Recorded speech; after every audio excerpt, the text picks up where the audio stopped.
The Chrysalids, Chapter 4, Part 2. Then scarcely it seemed had we settled down after the invasion and got the men back to catching up with all the farm work, than my father was in the middle of a new problem with my neighbor and half-uncle, Angus Morton. Differences of temperament and outlook had kept them intermittently at war with one another for years. My father had been heard to sum up his opinion of Uncle Angus by declaring that if Angus had any principles, they were of such a tiny width as to be a menace to everyone in the neighborhood. To which Angus was reputed to have replied that Joseph Storm was a flinty-souled bigot, well beyond reason. It was not, therefore, difficult for any problem to blow up between the two men, and the latest one occurred over Angus's purchase of a pair of great horses. Rumors of great horses had reached our district, though none had ever been seen there before. My father was already uneasy in his mind about what he had heard of these beasts, nor was the fact that Angus, the importer of them, anything to consider positive. Consequently, it may have been with some prejudice that he went to inspect them.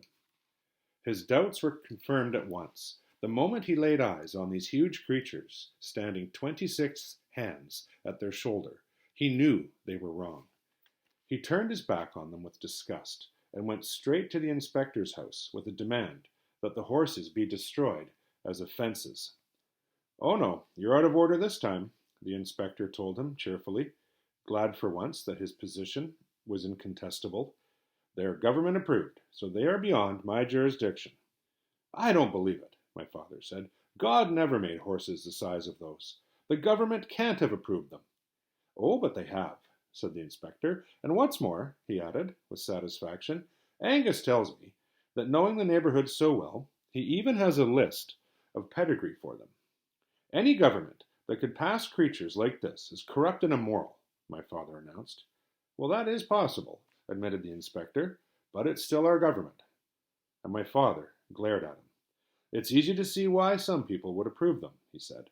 "One of those brutes could do the work of 2 or maybe 3 ordinary horses, and for less than twice the feed of one. There is a good profit there, a good incentive to get them passed, but that doesn't mean it's right. I say a horse like that is not God's creature, and if it isn't his creature, then it's an offense and should be destroyed as such." Well, the official approval states that the breed was produced simply by choosing mates for size in the normal way, and I would defy you to find any characteristic that's identifiably wrong with them anyway, the inspector told him. Well, somebody would say that when they saw how profitable they could be. "There's a word for that sort of thinking," my father replied. But the inspector just shrugged. "It does not follow that they are right," my father persisted. "A horse that size is not right. You know that unofficially, as well as I do, and there's no getting away from that. And once we allow things that we know are not right, there's no telling where it will end up. A God-fearing community doesn't have to deny its faith just because someone's pressuring them from a government license office. There are plenty of us here who know how God intended his creatures to be, even if our government doesn't." And the inspector smiled. "Oh, like with the Dacre's cat," he suggested, and my father glared at him again. The affair of the Dacre's cat still bothered him. It had happened about a year previous, and it had somehow come to my father's knowledge that our neighbor, Ben Dacre, and his wife had a tailless cat.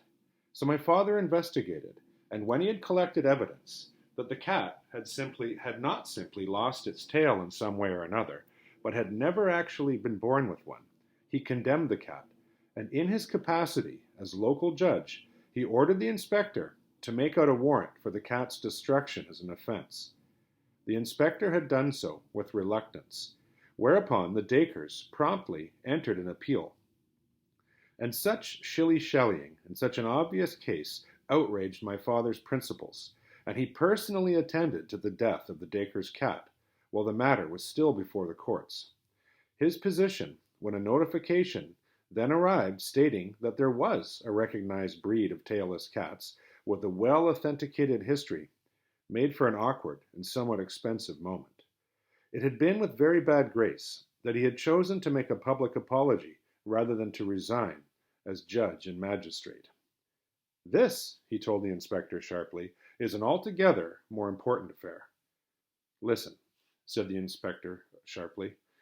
The type is approved. This particular pair is confirmed. If that's not good enough for you, I recommend you go ahead and shoot them yourself and see what happens. It is your moral duty to issue an order against these so-called horses, my father insisted. But the inspector suddenly grew tired of this. It's part of my official duty to protect them from harm by fools and bigots like yourself, he snapped. I'm told my father did not actually hit the inspector, but it must have been a very near thing, and he boiled with rage for several more days, and the next Sunday morning we were treated to a searing address on the toleration of mutants, which sullied the purity of our community. He called for a boycott of the owner of the offenses, speculated upon immorality in high places, and hinted that some there might be expected to have a fellow feeling for mutants. Though the inspector had no such convenient place for a reply, certain remarks of his, contempt of authority, bigotry, religious mania, and the law of slander, achieved a wide circulation. It was very likely the last point that kept my father from doing more than talk. He had plenty of trouble over the Dacre's cat, which was of no value at all, but the great horses were costly creatures. Besides, Uncle Angus would not be one to waive any possible penalty for my father. So there was a great degree of frustration about that made home a good place to be, a good place to get away from as much as possible. Now that the countryside had settled down again and was not full of unexpected people, Sophie's parents would let her go out on rambles with me once more, and I slipped away over there to see her whenever I could get away from home unnoticed. Sophie couldn't go to school, of course.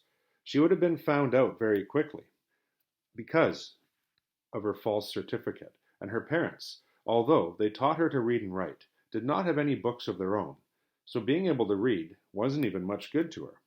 That was why we talked, or at least I talked, a lot on our expeditions, trying to tell her what I was learning from my own reading books.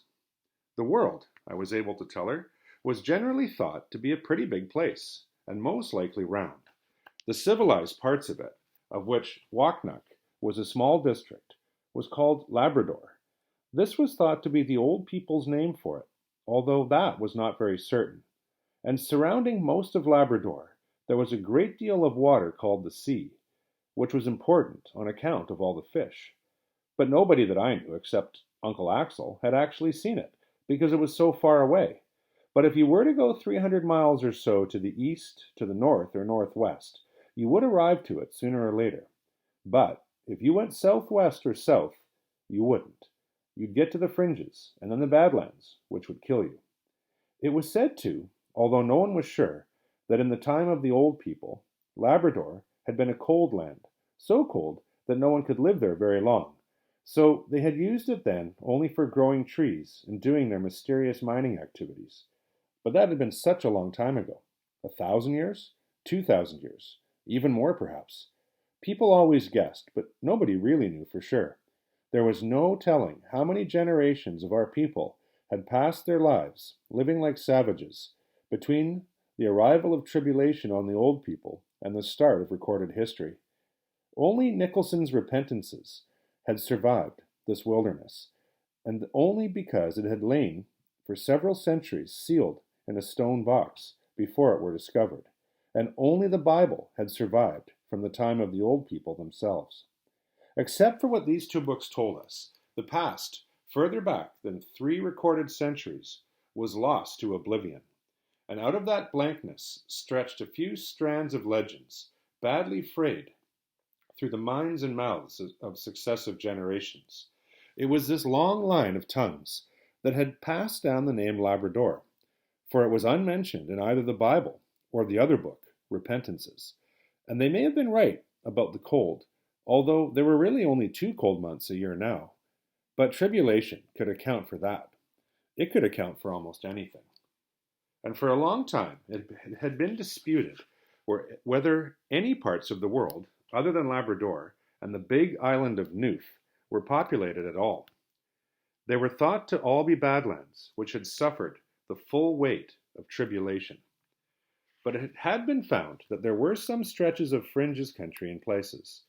They were very deviational and quite godless, of course, and incapable of being lived in at present. But if the badland borders there were shrinking as they were here, it might one day be possible to colonize them. Altogether, not much seemed to be known about the world, but at least it was a more interesting subject than ethics, which an old man taught to us during a class on Sunday afternoons. Ethics was why you should and shouldn't do things.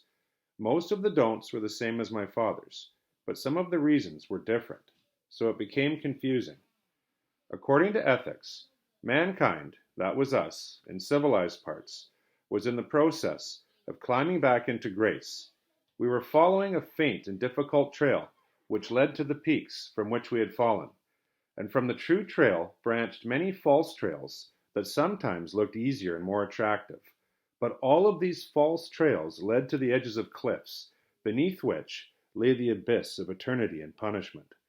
There was only one true path, and by following it we should, with God's help, and in His own good time, regain everything that we had lost. But so faint was this path, so set with traps and deceit, that every step must be taken with caution.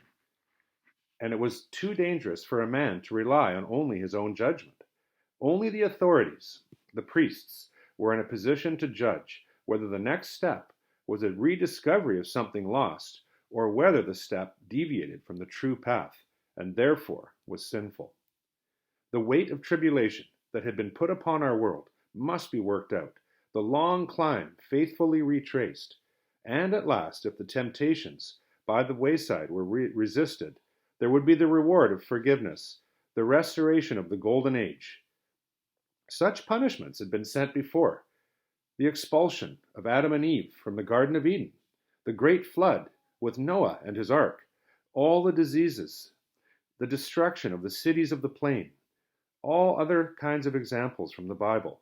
Tribulation had simply been another such punishment, but it seemed to be the greatest of all.